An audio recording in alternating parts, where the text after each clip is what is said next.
Hello everyone and welcome to my better late than never Halloween video. A wizard is never late, nor is he early. He arrives precisely when he means to. This year I've decided to participate in a Halloween contest run by Terraria community. The task was to make something Terraria and Halloween related, so I decided to make my in-game character as the Headless Horseman. In-game I like wearing the Cthulhu Eye Mask, which would also work perfectly as a replacement for the pumpkin, so I've decided to reroute her head with red hair to make it look like an extension of the mask. At first I wanted to make a mini-me doll dressed like my Terraria character, so I've decided to give her blue eyes and obsession with dark eyeshadows. I always start with sketching doll's eyes because to me drawing symmetrical and focused eyes is the most difficult part of the entire face-up. Unfortunately, if you use an eraser too much it might damage the sealant.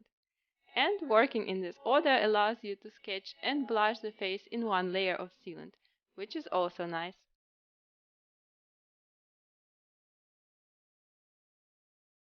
Making a portrait doll wasn't my goal though, so I've decided to play with contrasts a bit and color her irises turquoise instead of pale blue. This color will really pop when contrasted with the red.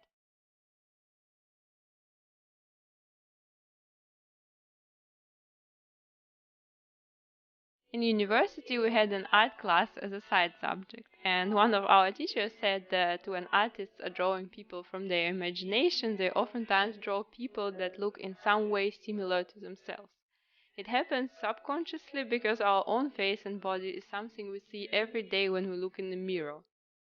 Speaking from my experience, when I create characters in games, I try to make them look close to myself, or at least pick features that are similar to mine, or when it's not possible, I pick a character that looks the way I'd like to look, because I associate my character with myself.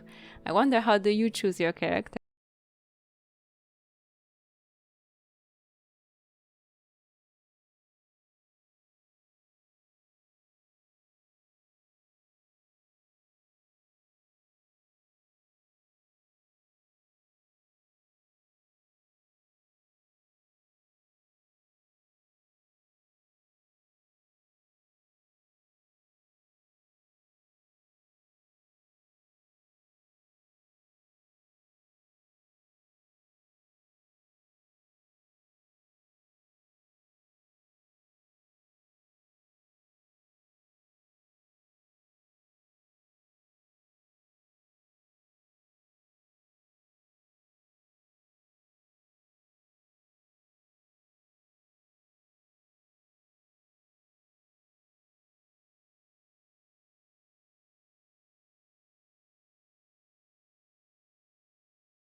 Use this white lace.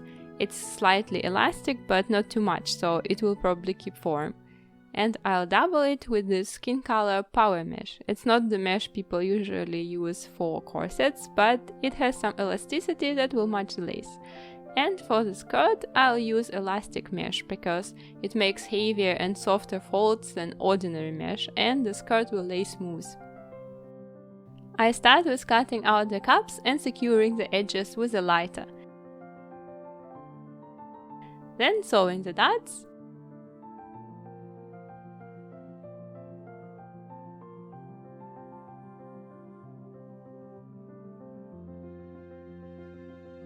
And when the cups are ready, I can stitch them to the corset. But first I'd like to fix these two layers of fabric together to make sure they won't move while I'll be attaching the caps.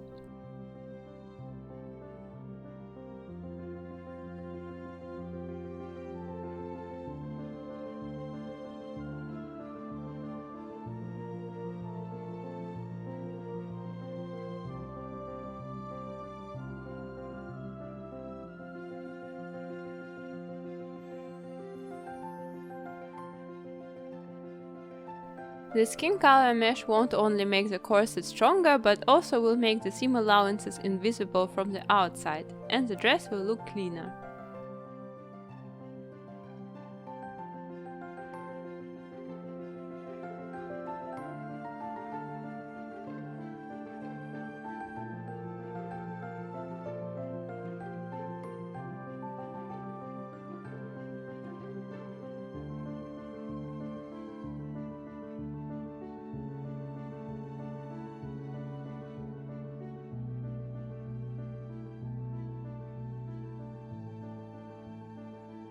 When the corset is ready, I cut out the mesh skirt.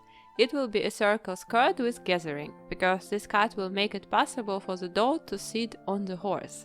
And I also made it longer at the back, just because I wanted to have a little train. I think it will look so elegant, especially with the Cthulhu mask. I pin and gather the skirt along the waistline of the corset and then sew it by hand to make sure I won't move the waistline by accident.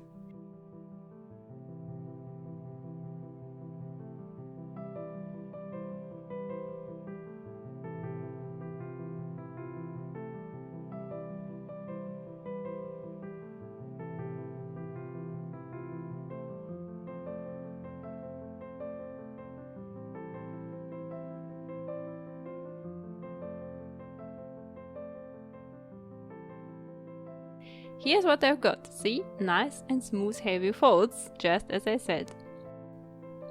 But mesh is still transparent, which means one skirt won't be enough for this dress, so I'm going to add the second skirt I cut out of light thin polyester fabric. That is also slightly elastic. I made it a circle skirt as well, but with a bit less gathering, again because she has to sit on the horse, and I'll fix the second skirt a bit lower than the main skirt to reduce the amount of fabric on the waist.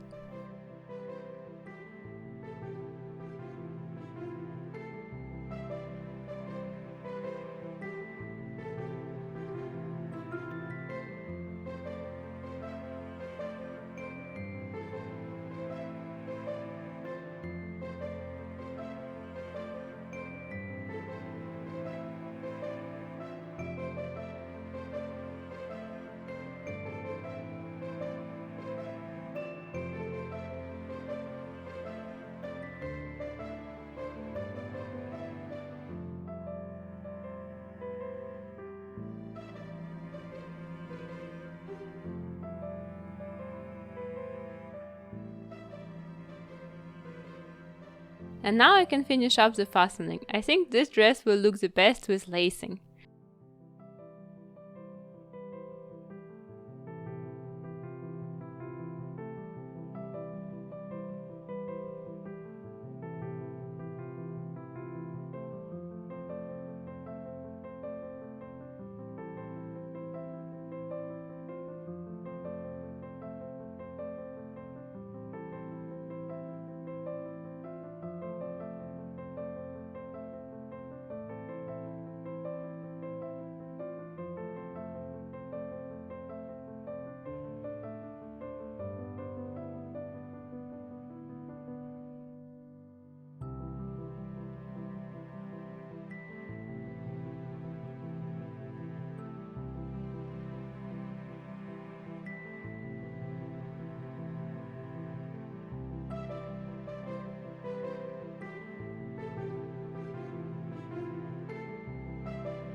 Would you wear such a dress if it was human size? I definitely would.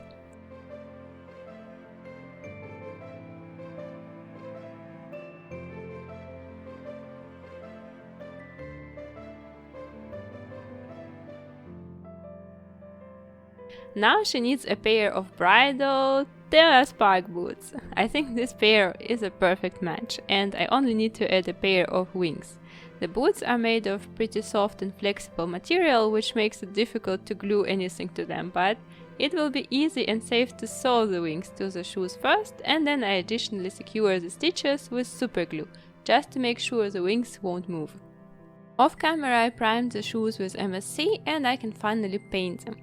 In-game these shoes look iridescent like a bug shell, and I'd like to try to achieve this effect by applying different washes and dry brushing. I start with blue wash,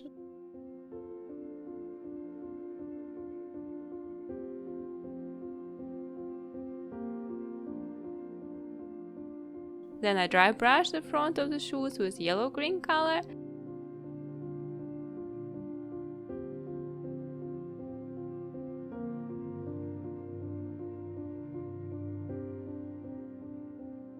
and highlight small details even more using a brush.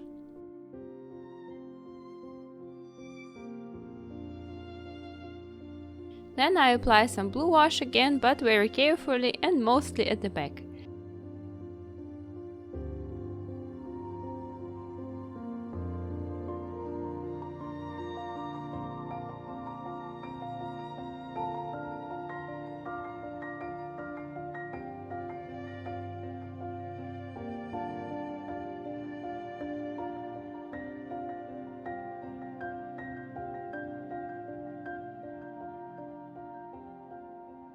I really like how the color transitions came out, and I think they could work how it is already. But, especially for this project, I bought iridescent paint, and I wanna test it. The first thing I noticed after opening this box is its smell though. Disgusting! It definitely comes from ink they used for printing. Hopefully the smell will go with time, but now let's see what this paint can do. I tested some colors on paper and it looks like this paint has barely any pigment in it, but I bought it for glitter anyway, so if you want to use it just for highlighting as well, it will do.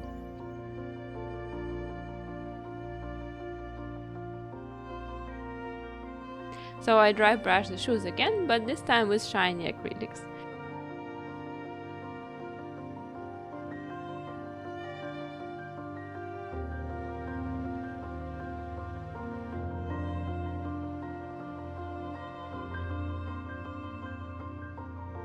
Yes, like this, they look even better. Now let's add some sparks to our Terraspark boots and put them on our queen.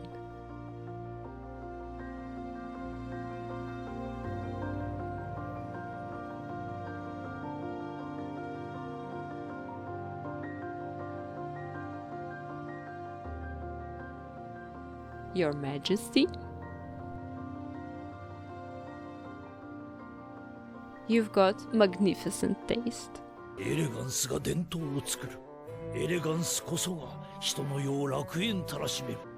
Next up is the highlight of our today's program, the Eye of Cthulhu Mask.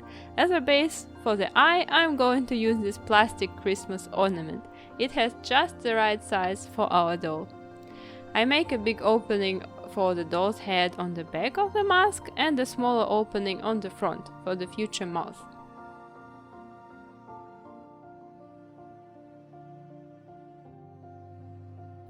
Then I sand all of the cuts and make sure there is no sharp edges left. Now I can finally sculpt the details. For the mouth I'm going to use this super white epoxy sculpt. It is the oldest epoxy sculpt I have at home, so it started to become stiff. I think it was always harder than other types of epoxy sculpt, but now it's almost rock hard and quite difficult to work with. But the good thing is that this little inconvenience is actually handy when you sculpt small details, like these.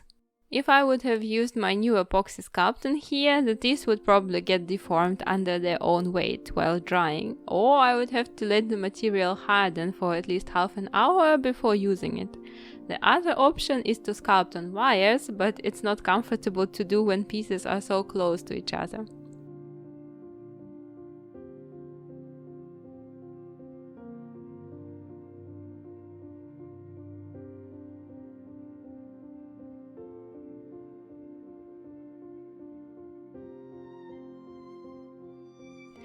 After the tea is cured, I've added wires on the back of the mask. This will work as armature for the tissue. At first I thought these are the blood vessels, but now I feel more like it's muscles. I'm not sure, but let's just call them veins. And then I continued sculpting the eye itself. At this point I need to sculpt the iris and smooth up the surface of the eye. By the way, I think a Cthulhu eye could really work nicely as a Christmas ornament as well. Why not? Could make a Terraria themed Christmas tree.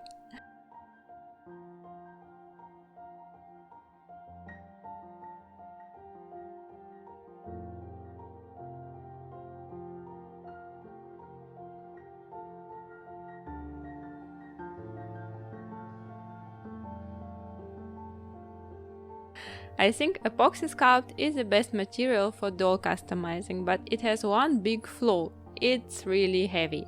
So when I need to sculpt a big piece, I always look for ways to combine it with other materials. This time I decided to remove some material from the teeth from the inside. I removed just a bit because I don't want the teeth to break, but even removing a little bit of the sculpt will help to make the mask more balanced. For the same reason, I can't use epoxy sculpt for the veins, because these are not only large but long. So I could use silk clay, for example, or use my favorite cotton wool technique.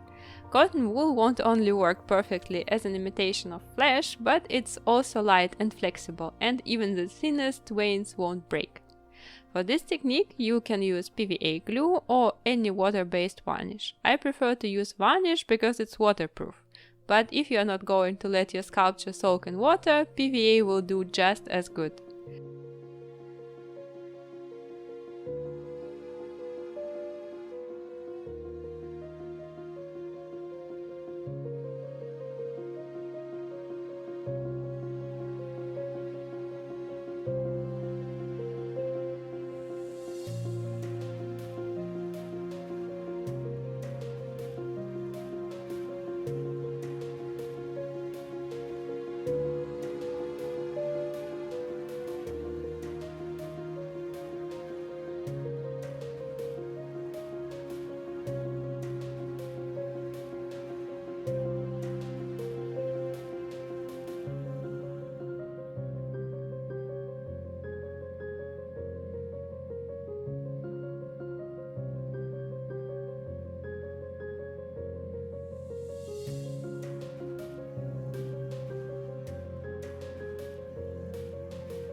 After drying, the cotton wool will shrink and look a bit more textured, but like this it looks even more like flesh.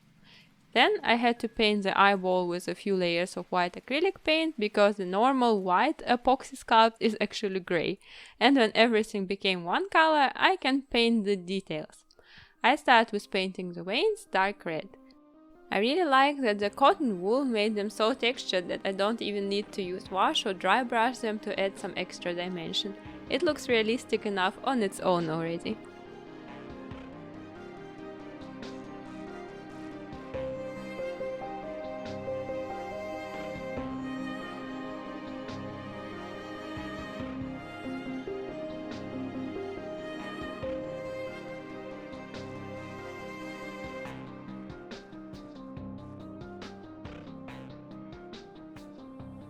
But I add some wash to the back of the mask to make the transition from the eye to flesh smoother and more gory.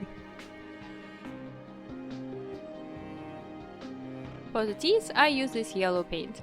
Probably dental hygiene is the last thing a monster would care about.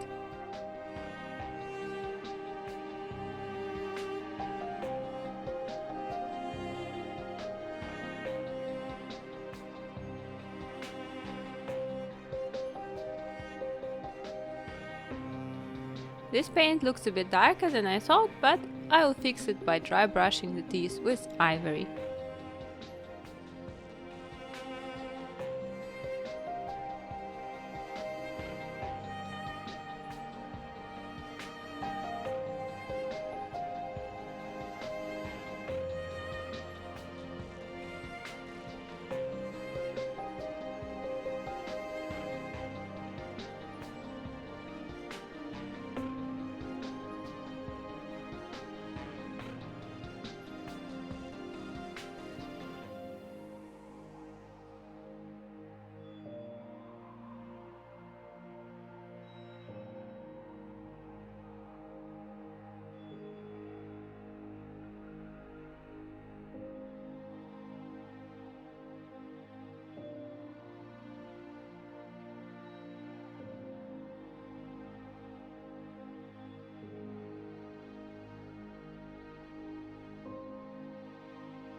While working on the Cthulhu mask, the most difficult part for me was to choose the right color for the gums and make a nice transition from them to the iris.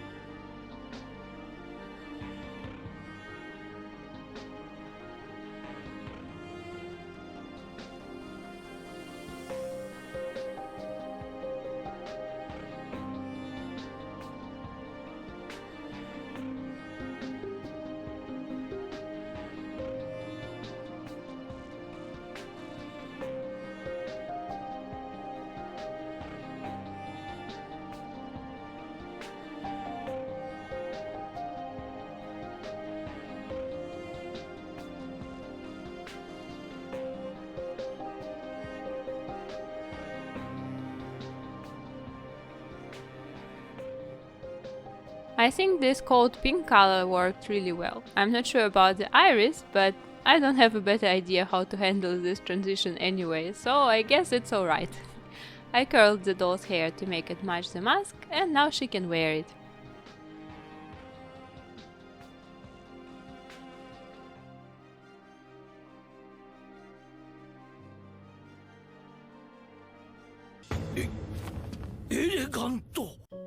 Next accessory will be one of the most iconic Terraria items as well, and it's a cloud in a bottle.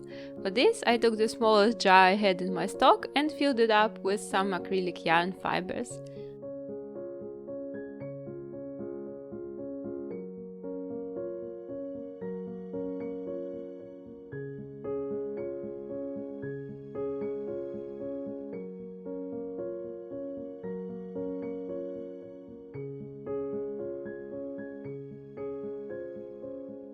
I mixed white and light blue fibers, but it still didn't feel enough to me, so I mixed some glowing in the dark paint with water and added it to the cloud.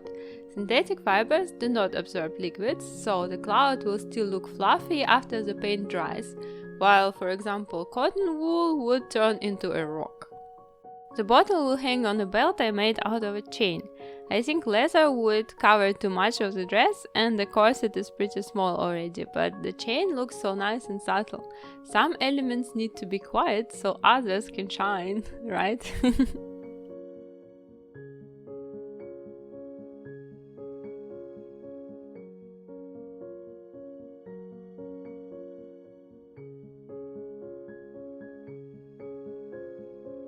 As a weapon, I like to give her the Meowmere Sword. In game, it's a really cute sword that shoots nyan cats. Meow meow. I made a base for the blade out of a popsicle stick and then covered it from both sides with epoxy sculpt. Like this, the sword will be lighter than pure epoxy and stronger than just a popsicle stick.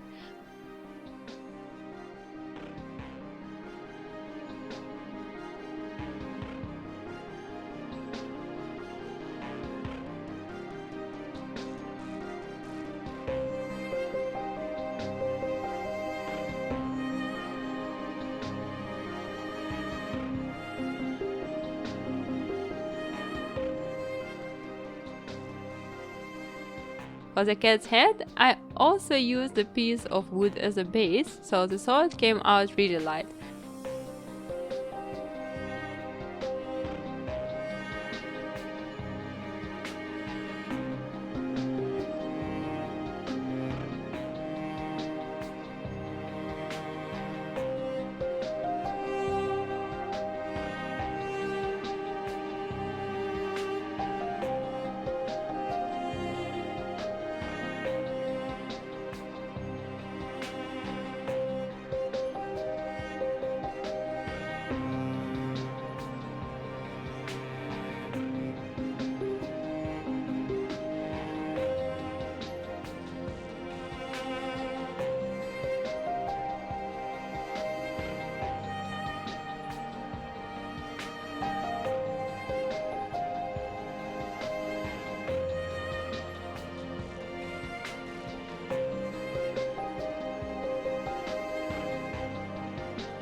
I don't know why, but the handle of the sword reminds me of Sailor Moon so much.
Now my Terraria character is almost fully equipped, but I wanted to turn her into the Headless Horseman, do you remember? So let's give her a cape and a horse. In my stock box I had this Ever After High hood, and I'd like to use this one as a base for my pattern, but I'd like to adjust it a bit. Like, first of all, I'll add a bit more material to the back to get rid of this hole at least.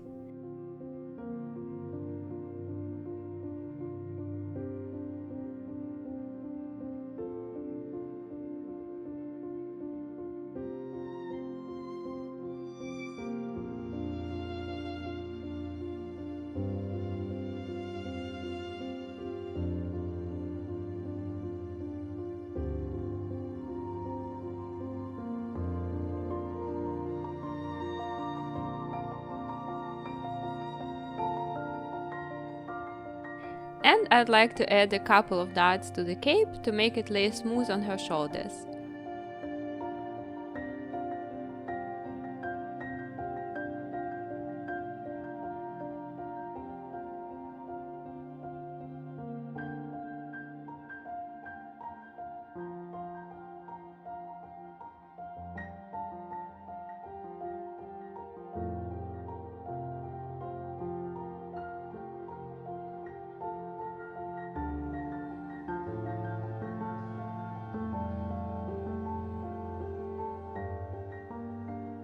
And later on I made the hood even bigger for some fairy tale vibes.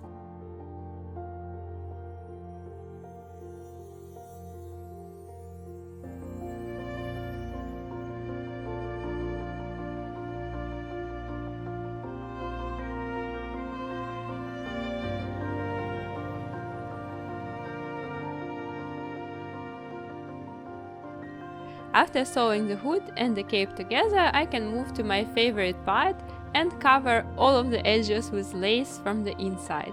Again, because I wanted to make this detail subtle, I let the lace look out just a little bit.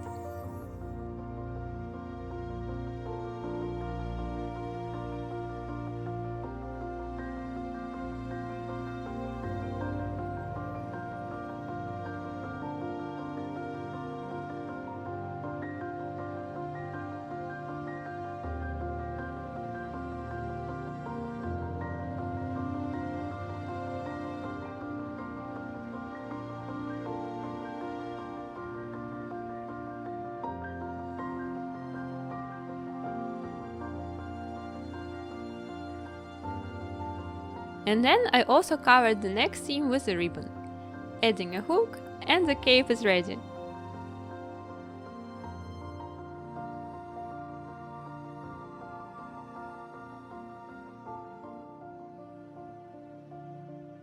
Now comes the horse. The hell horse is all black, including hair, so I need to replace everything. Luckily, all of this hair is fixed on just a little bit of plastic, and you can easily remove it if you pull it with force. Then I need to sand the beast and paint it black.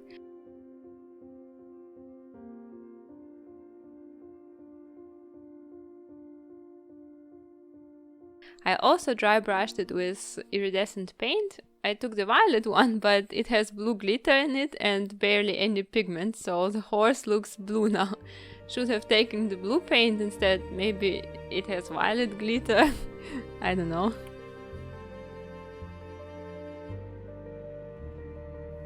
I didn't expect that drawing horse eyes will be so difficult. It took me 3 attempts to get a decent result, mostly because you can't see both eyes at the same time, which makes it really challenging to draw them symmetrical. And I wasn't sure how to draw the fire, but after trying around I figured that it looks the best with this yellow reflection on the eyelashes and red on the eyelids. I also painted its hooves with a gradient from yellow to red. Big orange hooves looked a bit too flashy for me though, so I covered them with some artificial fur, and I think it also makes the horse look a bit more noble.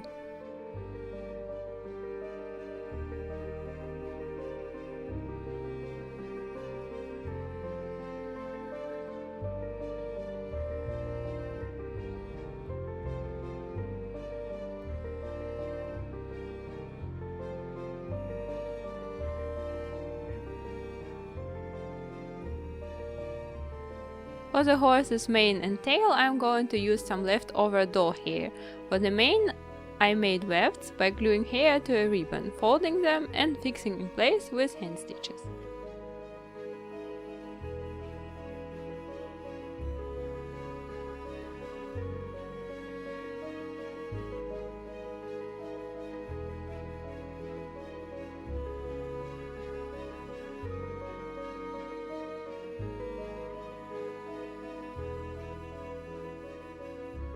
And then I can glue them in place with super glue.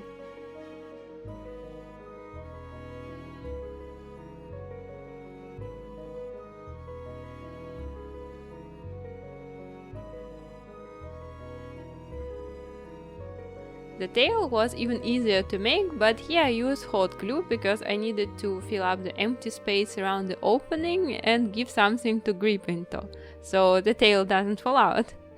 This horse already had a good saddle, but I thought that just painting it would be boring, so instead I've decided to cover it with leather.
And then I make a leash out of the same leather and metal rings.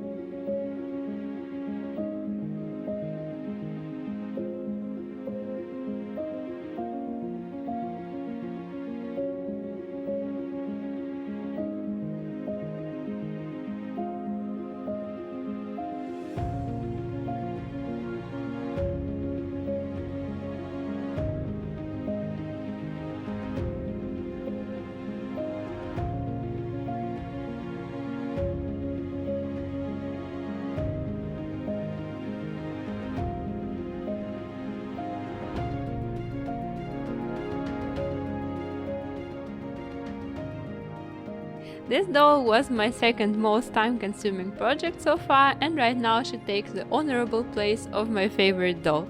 If you like this video, give it a like and subscribe to see more. And if you would like to support my channel further, you can buy me a coffee by the link I placed in the description box.